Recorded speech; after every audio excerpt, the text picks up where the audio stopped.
so I think we'll get started.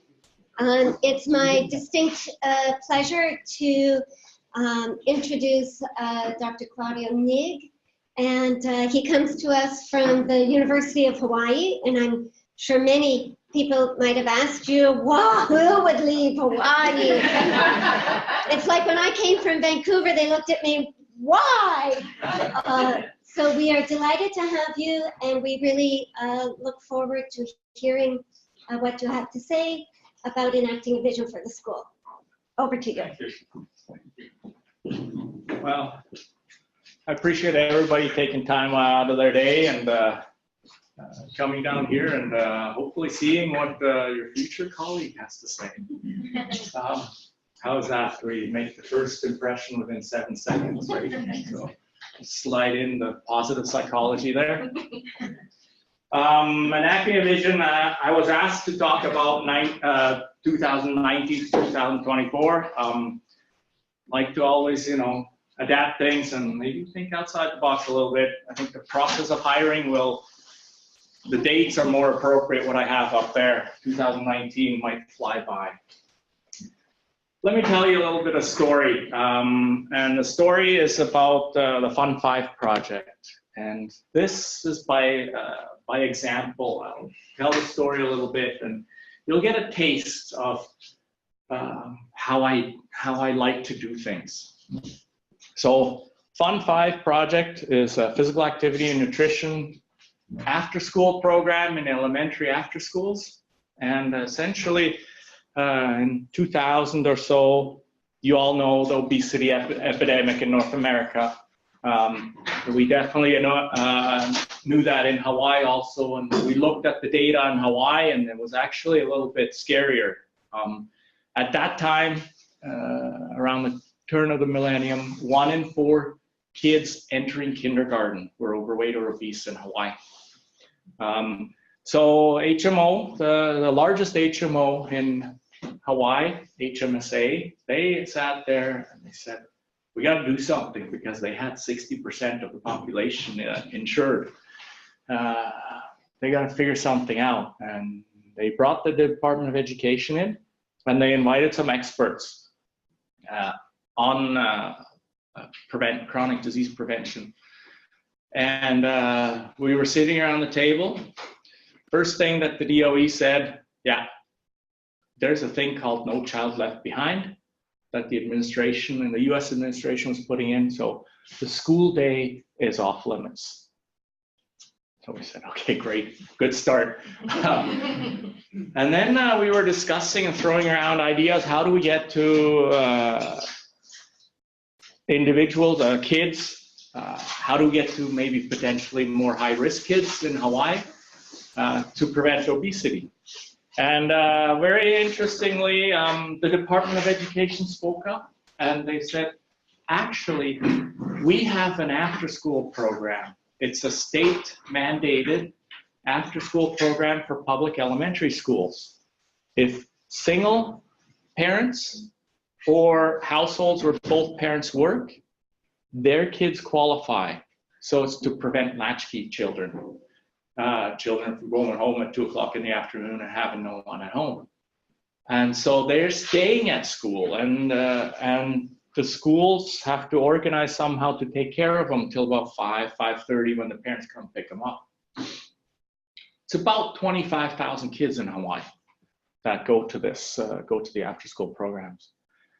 And then we were brainstorming and I suggested, well, there are several programs already that are evidence-based on promoting physical activity in kids. And so they said, all right, let's figure this out. How do we do this? And the Fun 5 project was born. And the Fun 5 incorporates 5 days of physical activity and 5 servings of fruits and vegetables. And very interestingly, and initially, I shared with them, there's already 30 publications on the physical activity curriculum. I have very high confidence that it's going to work and we can get started. But of course, the group said, well, actually, Hawaii's different. We've got Asians, we've got Pacific Islanders, and then we got some whites in there too. It's really a different constellation. And we have to pilot test it first. So I said, oh, okay, you want to give me money to try and pilot test it? Sure, I'll take it. We'll do it. And that allowed me actually to a randomized control trial with 13 sites, and we got very positive results. Positive results on physical activity during the after-school program, about a doubling of activity time actually observed. And then what interested me even more was that self-report kids, elementary school kids, said that they were doing more activity outside of the school day compared to the control group. So with that positive data, and qualitatively, the group leaders said we made their life easier. And kids that normally didn't play were participating. So in that sense, that was a good setup for dissemination. And the HMSA said, all right, Claudio, your group, you're in charge. Disseminate, figure out how to get it to the schools across Hawaii. In our first dissemination year, 68 sites joined on board.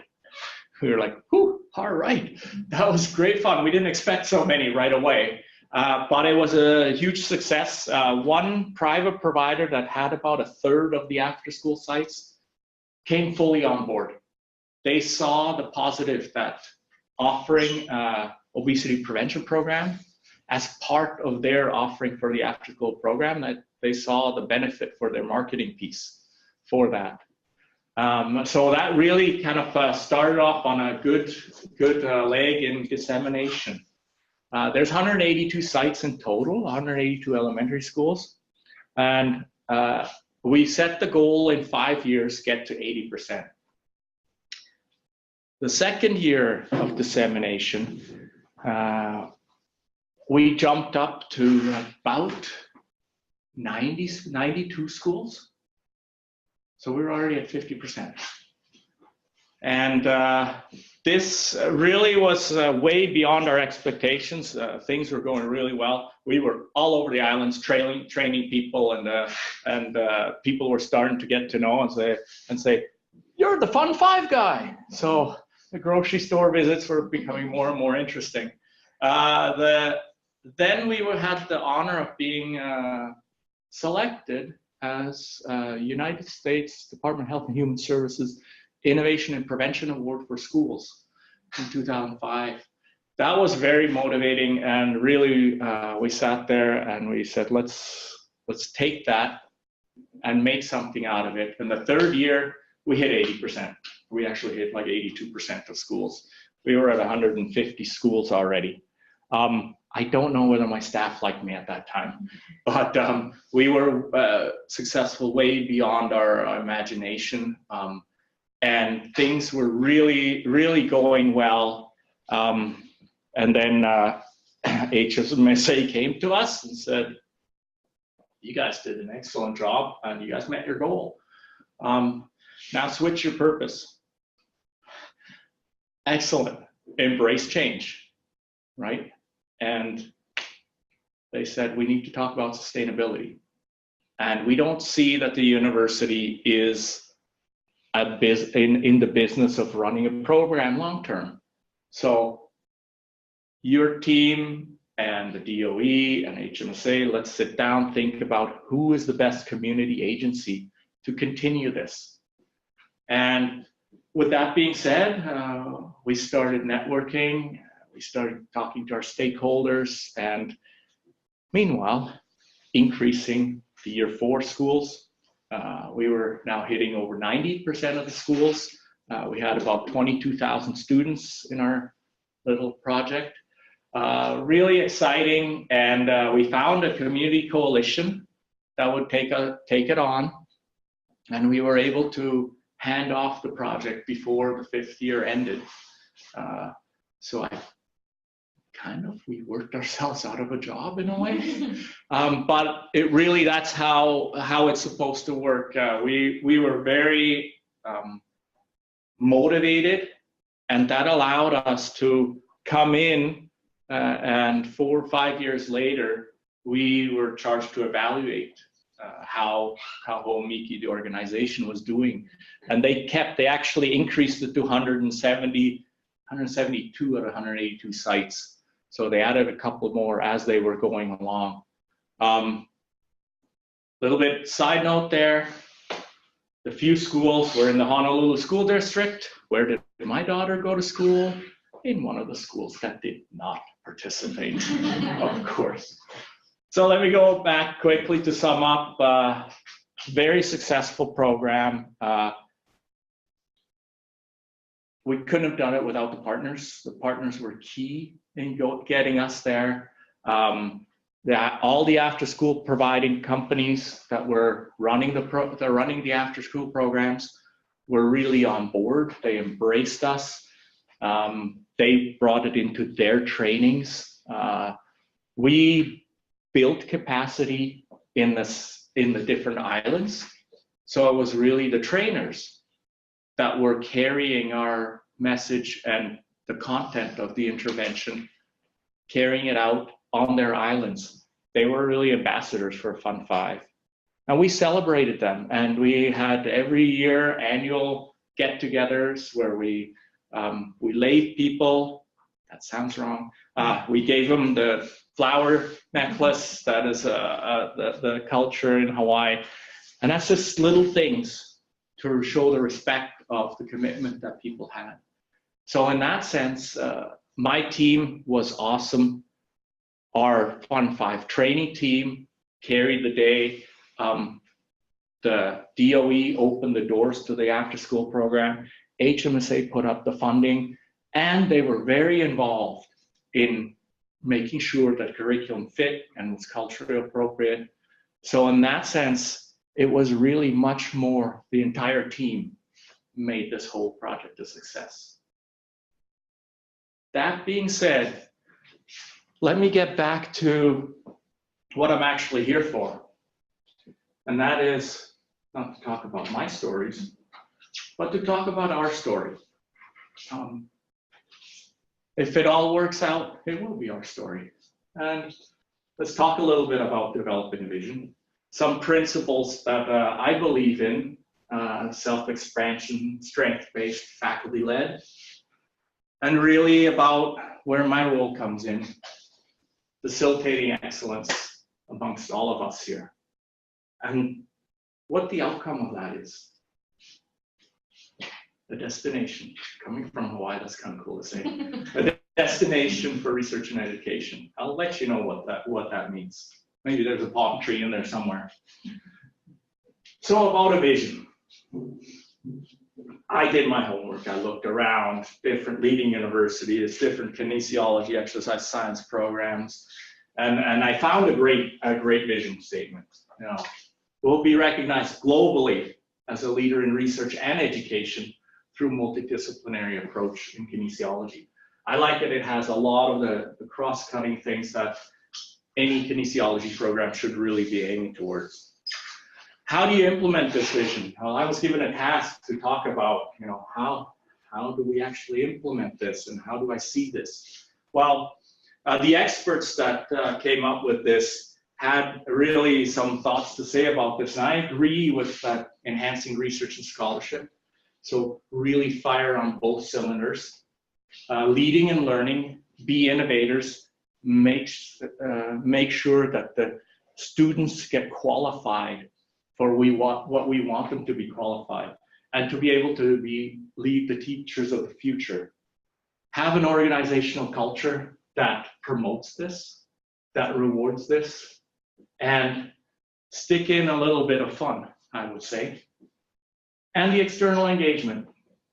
Make sure you have stakeholders in the community, stakeholders in the university, beyond, stakeholders at the national, international, and of course the researchers too, experts, guiding us and really helping keep us at the forefront of the field. I think most of you could have given this part of the talk too, because it's your strategic plan. You guys have done a lot of thinking. You guys have done this whole process just rather recently. I don't think I should be here to say, oh, we gotta bring in a new vision or anything like that. But we're already at a good starting place, and you guys have done a lot of thinking about this.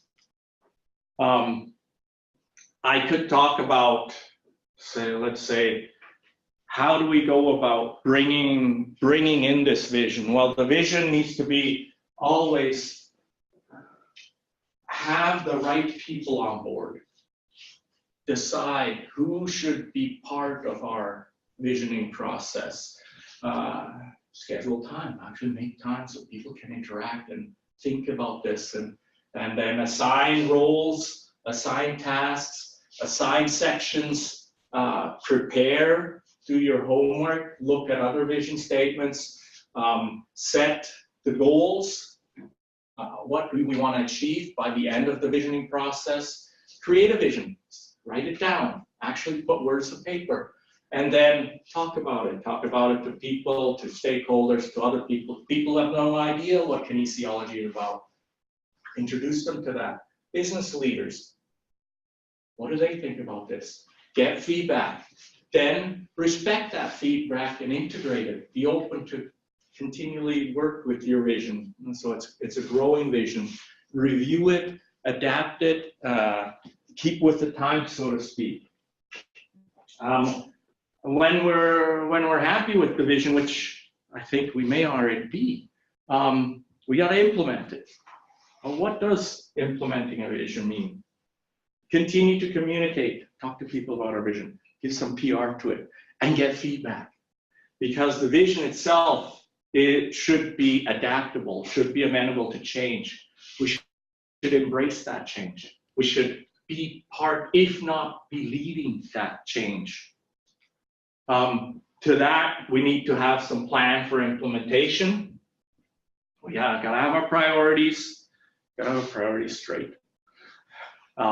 Action plans for each of priorities, identify risks, barriers, identify facilitators, identify opportunities, look at stakeholder analysis, look at what the employer wants, look at what the research field wants. And with that implementation plan comes an evaluation of the implementation so that we keep on the right path. This really leads into an operating model. How do we operate as a school of kinesiology? Yeah, I did my homework. American Management Association. This is how it's done in business. And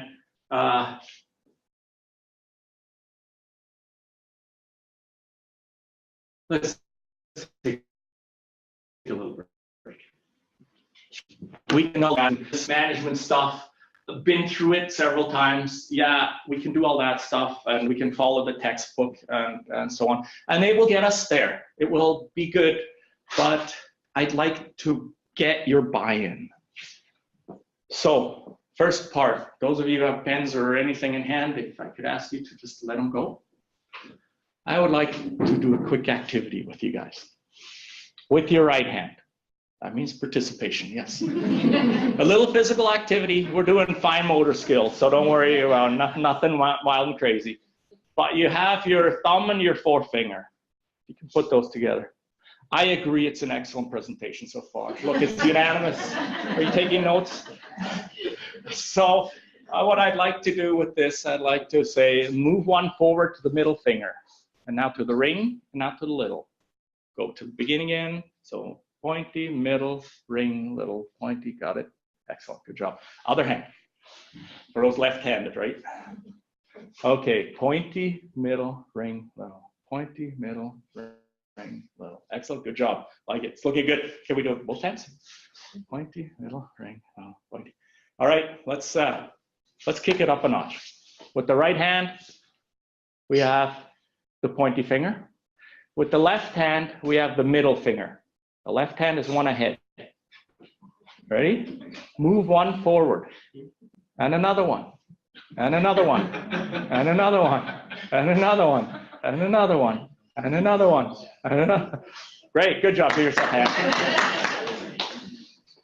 Some of you work with older adults. This is a great little fine motor skills cognitive exercise to do with older adults. I don't want to say that we're older. I think we're all still young.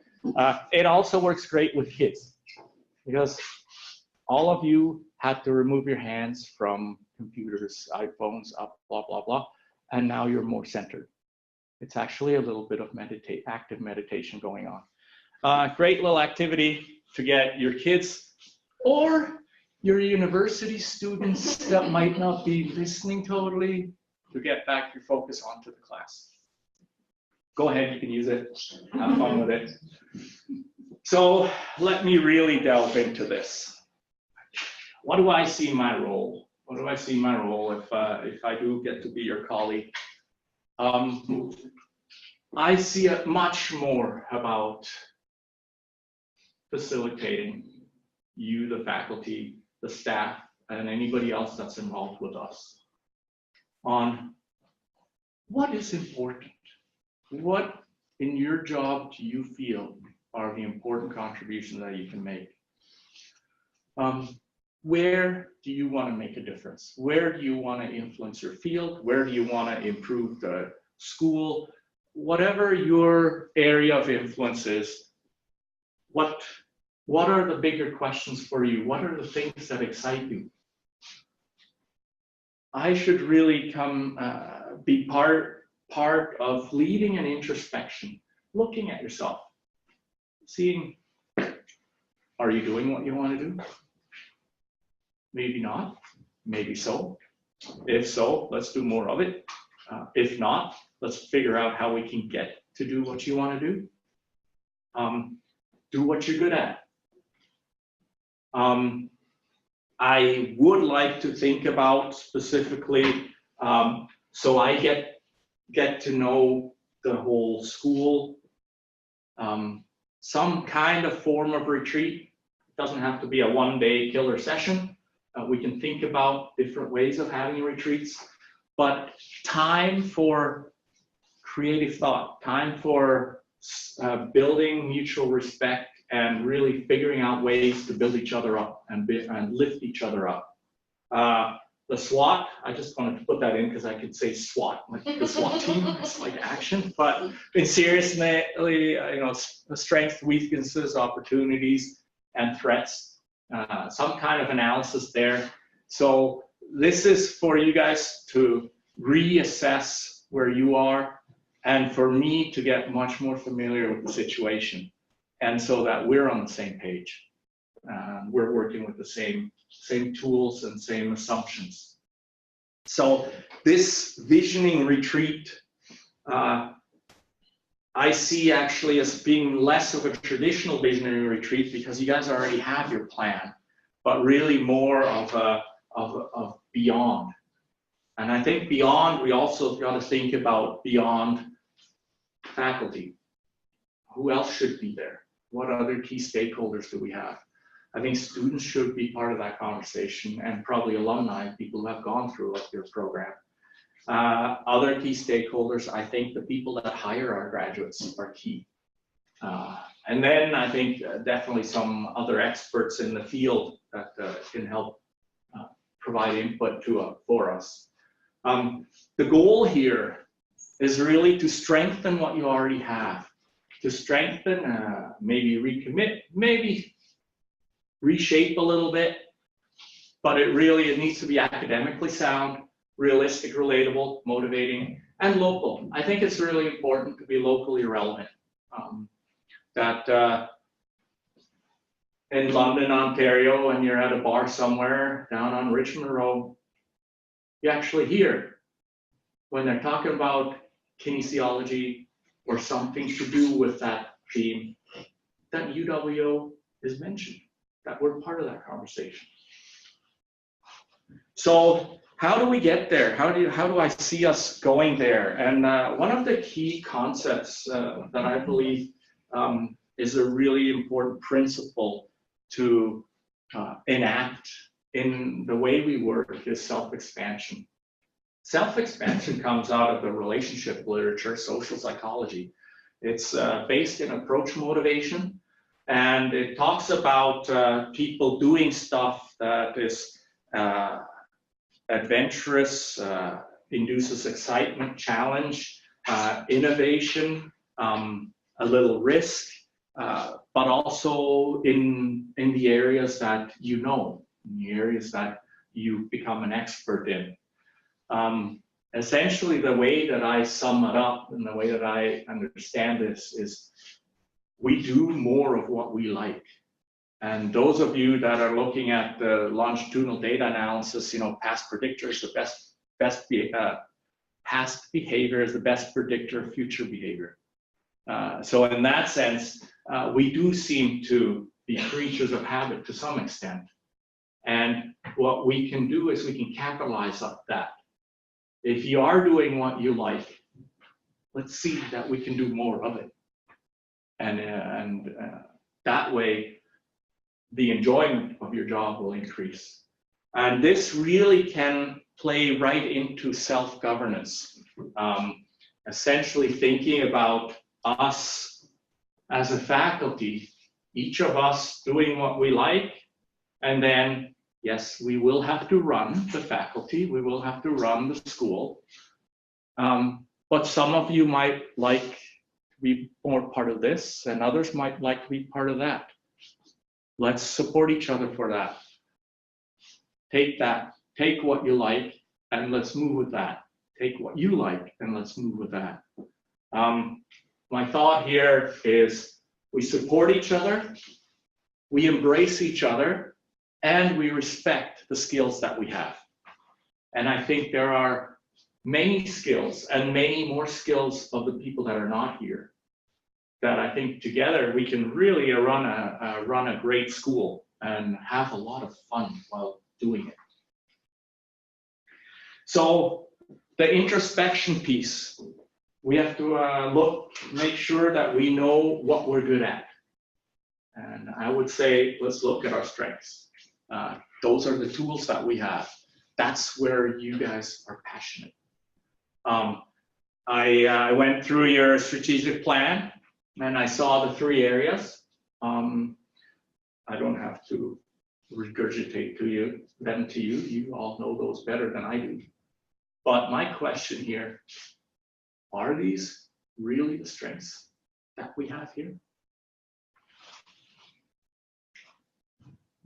Are all of those represented?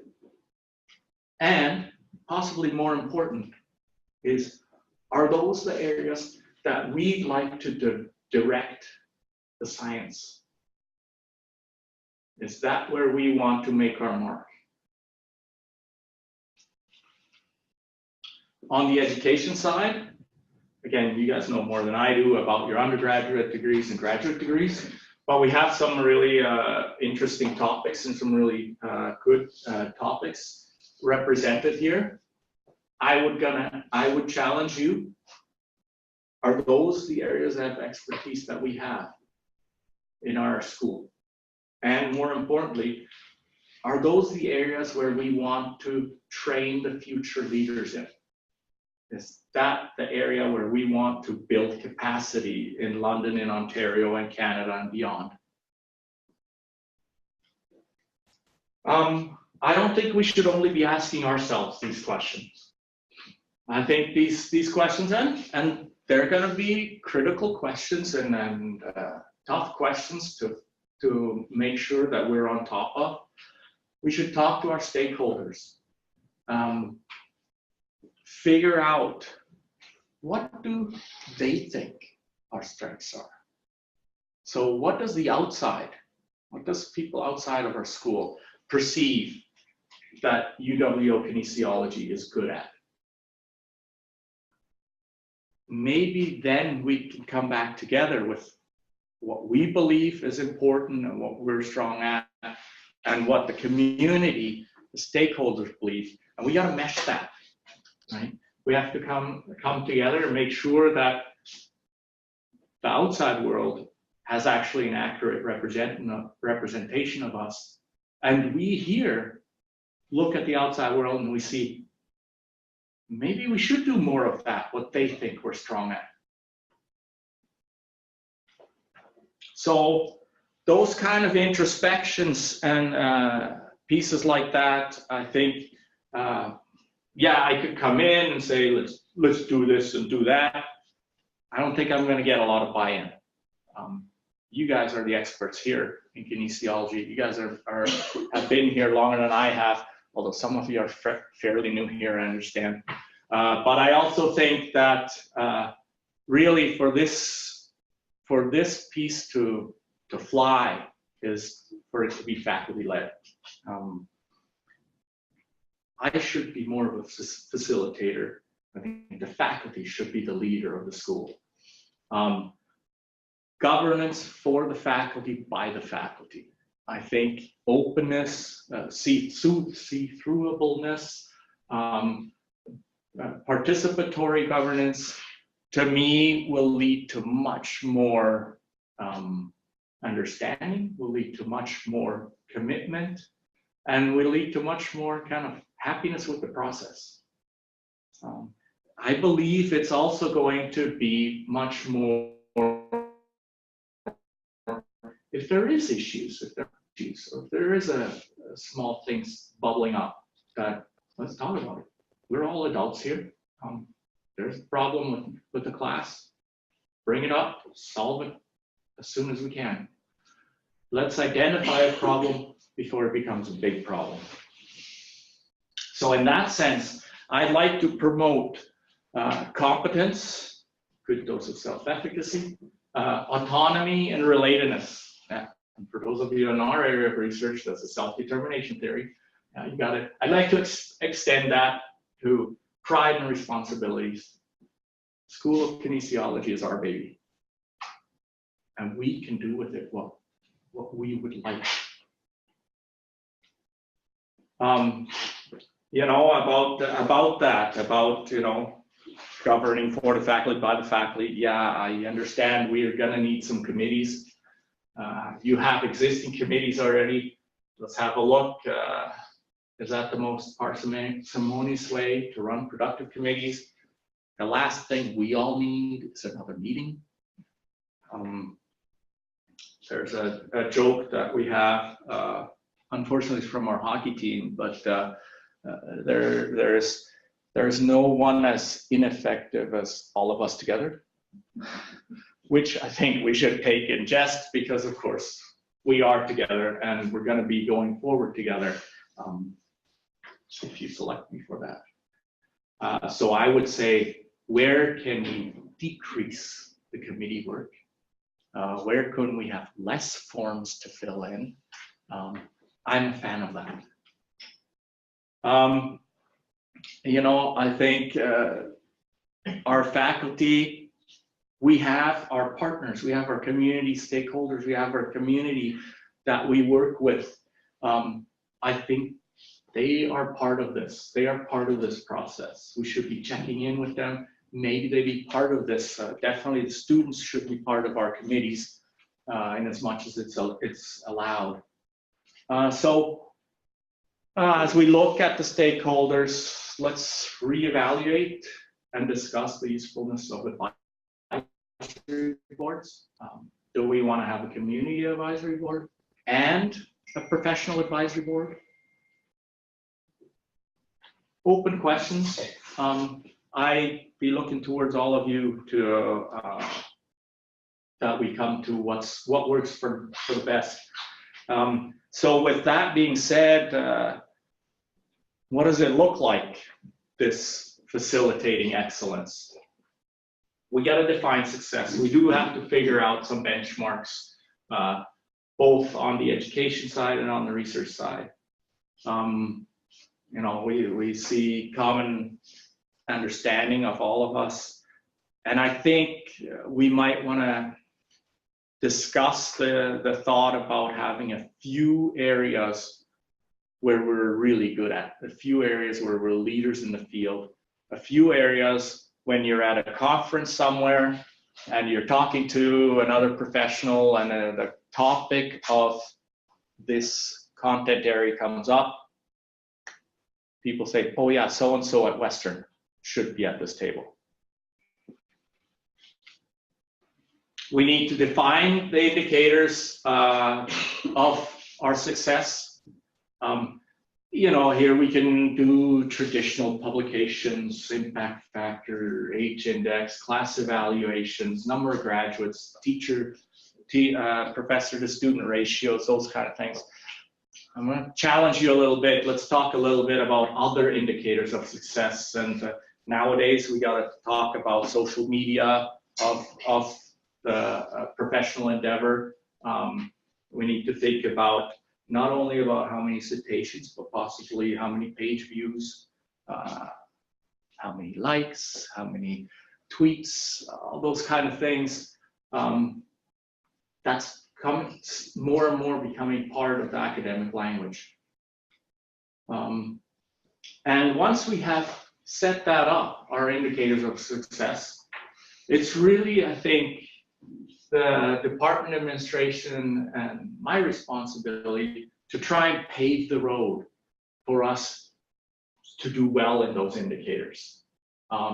Really look to promote a structure that will reward us in meeting those indicators of success. So I see some things, definitely, you guys are already doing the annual evaluations of faculty and staff. Something like that, I think, needs to be in place to track our indicators of success. Be a little bit more open to say, well, maybe there's some other ways that we can be successful. And maybe it is number of fellows in our professional societies. Maybe it is how many teaching awards our department gets. You tell me what is a valuable indicator of success. You tell me what would be meaningful for us here to achieve.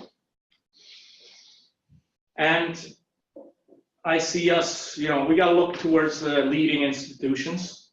We got to look towards all the rankings that are out there, the Shanghai rankings and New York Times rankings of the universities and programs. And we got to look up higher. You know, I'm going to date myself a little bit, but if you play with Wayne Gretzky, if you play ice hockey with Wayne Gretzky, you're bound to get better. Now, my thought here is we look up and we like the stuff that we like, we adopt. But we also sit there and look within and say, that's not going to work for us. We're going to redefine. We might add some pieces of success that are unique to us, and then we'll become the leaders in that area. And the leading institutions will look towards us. Just a cool little challenge. So the other way that I'd like to facilitate excellence is on worksite wellness. So, you know, I think right now is about the time. I think that's a reminding slide, reminding me, if you want to get up and stretch a little bit, go ahead. You're free to do that. Nobody told you that you have to sit down. We are in kinesiology afterwards. I'm getting steps up here, you notice I'm walking back and forth. Worksite wellness, explore ways, especially as we get a new building. I hope worksite wellness was thought of in the design. I hope there's some activity areas. I hope there's some places, if I'd have my way, to throw in, I don't know, a ping pong table or a foosball table. But you guys might want a yoga room or something like that.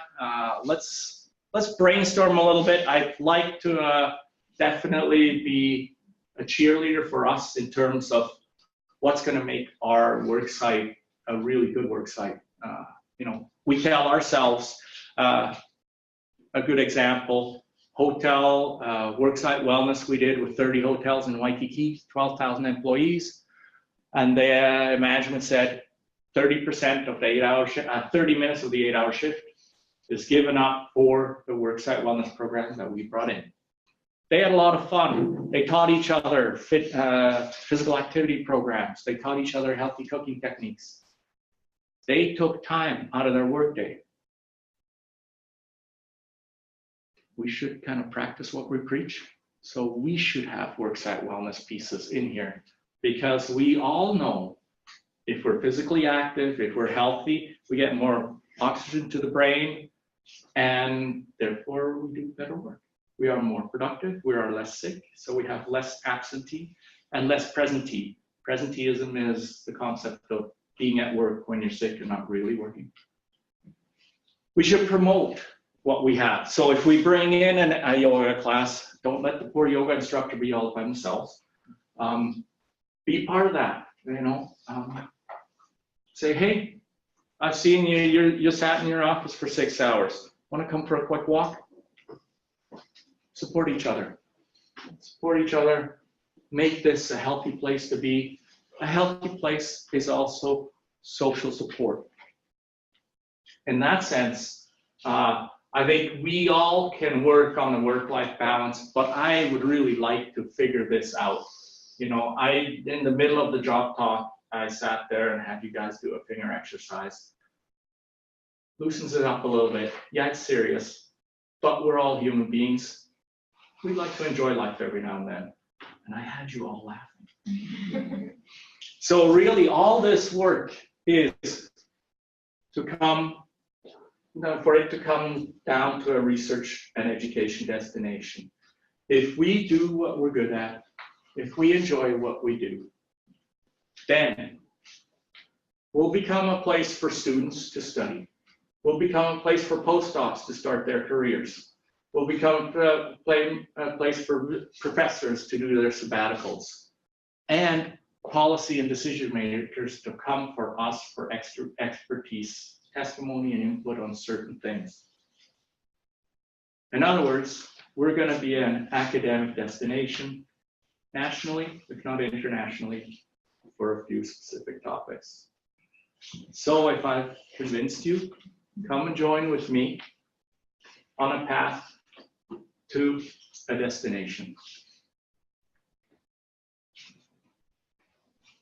Thank you.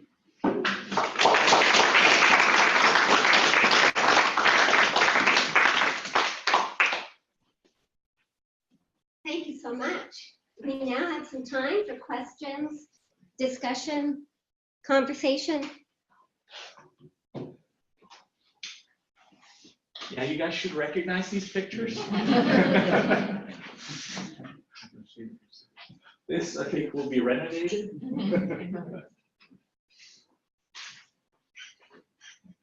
Okay, specifically, what attracted you to, or what is attractive to you about this position?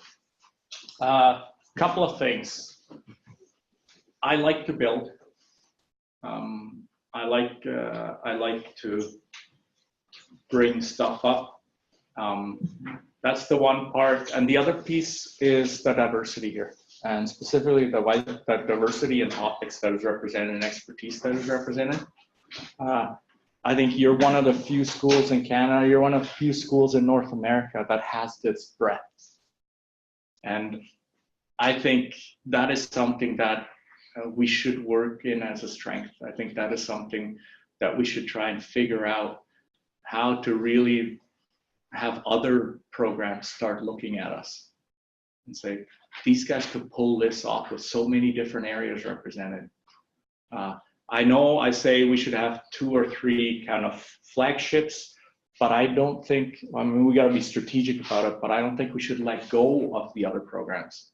I think the flagships everybody will be able to raise their level.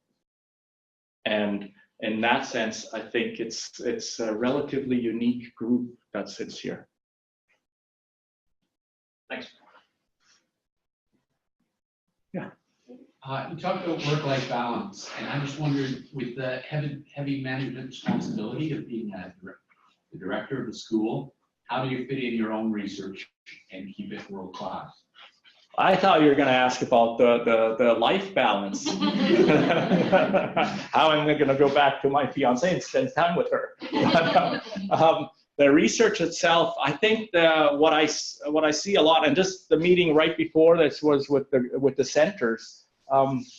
There is opportunity left and right with the social impact group, with the Center on Activity and Aging, and then actually most of the core areas represented. I see myself fitting in really well. So what I see is that it's part of the management is being part of the faculty of the fabric. Being part of the fabric of the faculty.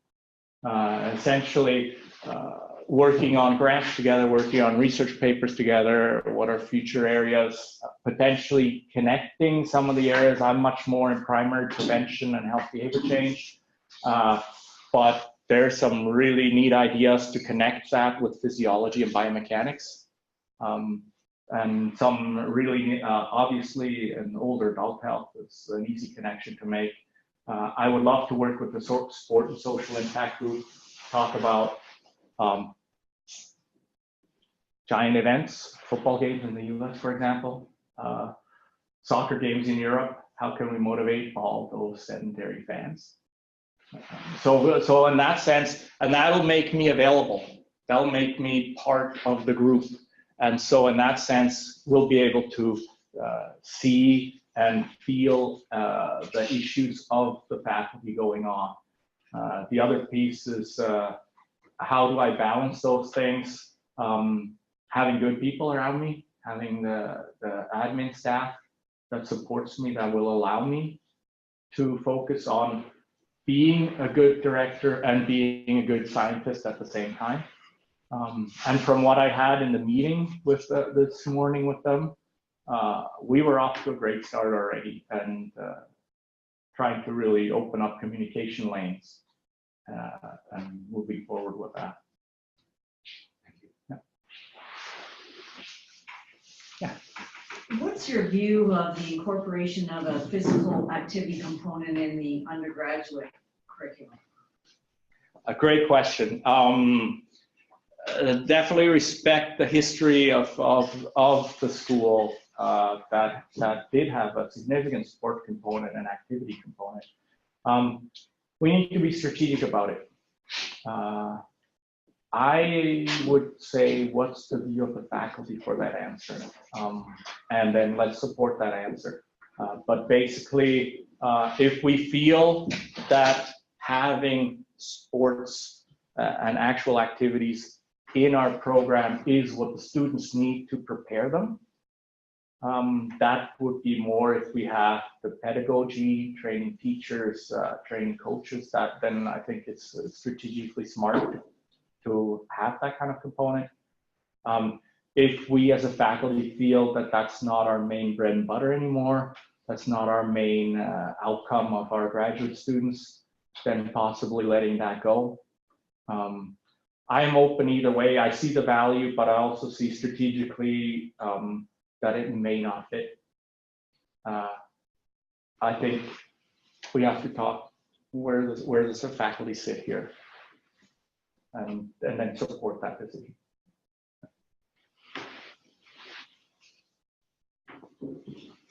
Yeah. Can I just quickly follow up with what Karen said, because I think it's an important question, and maybe get a little more information from you about it. Is how would you feel if kinesiology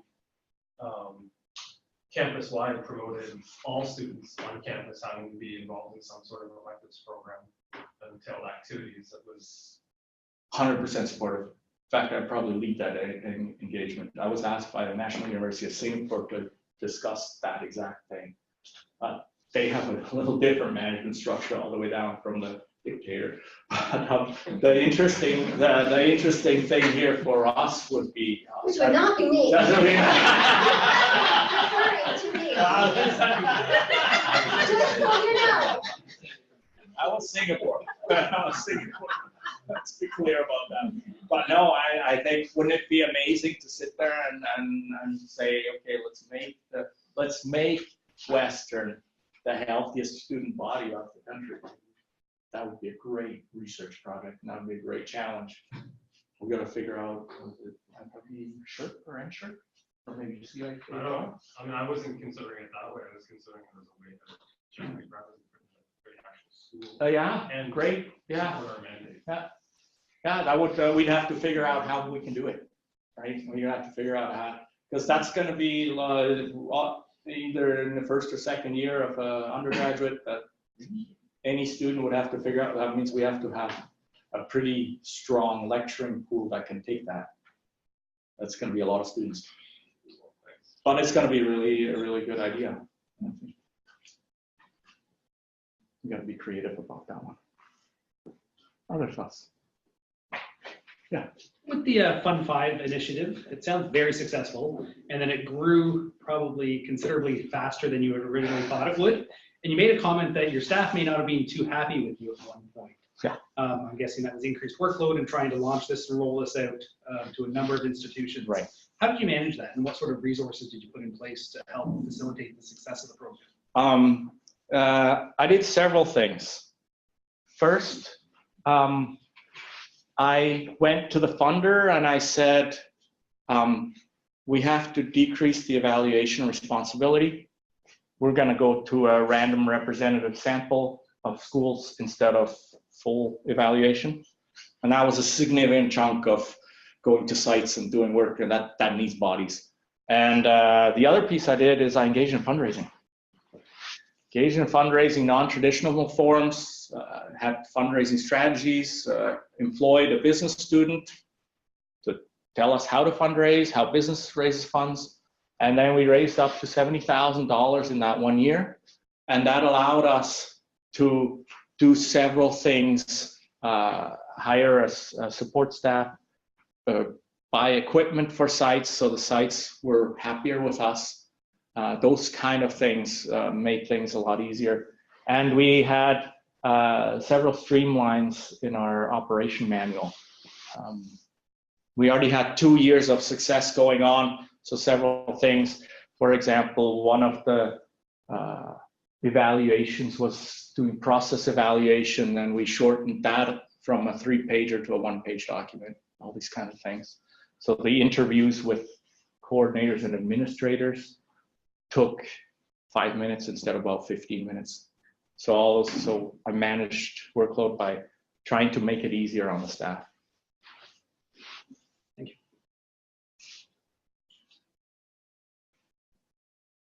Any final comments, questions, points you'd like to discuss?